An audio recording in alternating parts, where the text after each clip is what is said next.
My name is Micheal. I'm the artist behind Lonesome Town. The name of the show is Nothing is Sacred. Why is the show called Nothing is Sacred? It's called Nothing is Sacred because there's nothing that is off limits. And a lot of my work revolves around found object artwork. So a lot of the paintings you see are antique paintings that essentially I've gone over the surface of and have changed the face of them. Do you have to repaint some of the vintage painting over the face itself? Yes, all the trees within the foreground, a lot of the depth I try to recreate and allow more perspective to be within the painting. So all the foliage within the trees is completely redone by me, and I try to match the way the artist did it in the pre-existing paintings. The illusion is it's supposed to seem as if it's always been there. It's always been a part of the painting.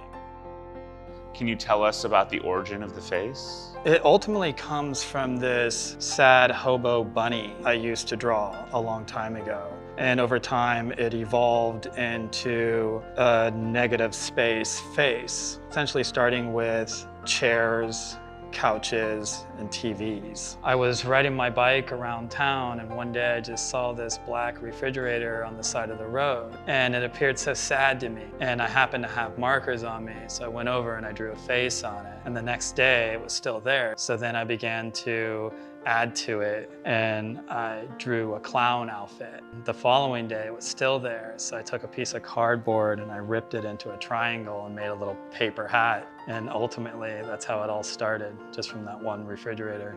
Is there a reason why they're crying? Yes. The work revolves around abandoned objects, objects that people had in their homes that meant so much to them at one point, that were a key figure inside of a household. And then one day they're replaced, they're pushed onto the street and left to fall victim to what the world will do to them. We have this way of discarding everything in our lives and replacing it with something new. And we don't have this desire to try to preserve these things in our home and make them last. We are part of a society that believes in out with the old and with the new. The artistic practice that you've chosen sort of takes those objects and transforms them into the personification of what they mean to us. Absolutely, and then it also gives them a second chance. All of a sudden, these things that were rejected are now accepted by somebody else, and they are brought into someone else's home and loved in some kind of way. So it's like a renewal of life. Is this some of your newer work? This is, as a matter of fact, yes. The sad touche. I like the idea that they're engaging in battle and they're both ultimately striking each other with a killing blow. I have 3 other concepts that go along with this. It's supposed to be like a 3 or 4 part series.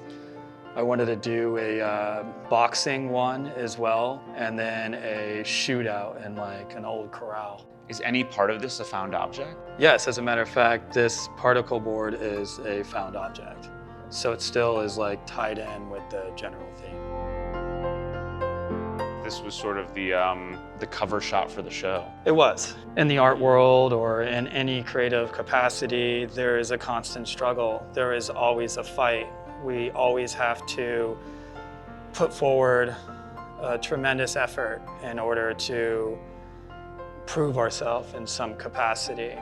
So the boxing gloves, in my mind, really showcase the fight that we all have to fight.